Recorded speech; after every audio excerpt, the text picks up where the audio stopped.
Kebakaran terjadi di permukiman padat penduduk di Lorong Hotip 35 Ilir, Ilir Barat 2, Palembang pada Rabu 24 September 2025 sore. 6 rumah hangus sementara petugas damkar dan warga berjibaku memadamkan api. Akses jalan yang sempit menyulitkan mobil pemadam untuk menjangkau titik api. Besarnya kobaran membuat warga panik dan berlarian menyelamatkan barang berharga, khawatir api merembet ke rumah mereka. Api diduga berasal dari korsleting listrik di lantai bawah salah satu rumah warga yang saat itu ditinggal pemiliknya tidur. Api cepat merambat ke bangunan lain di sekitarnya. Sementara tadi kita tanya saksi bahwa dia bangun tidur, kemudian melihat sofa depan itu sudah terbakar.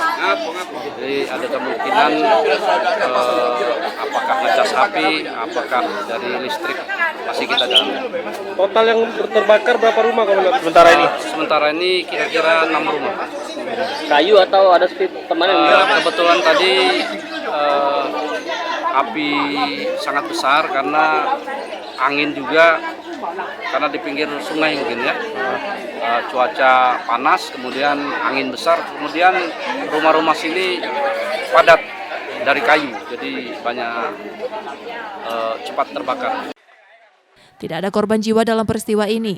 Polisi melakukan olah tempat kejadian perkara dan memeriksa saksi untuk memastikan penyebab kebakaran.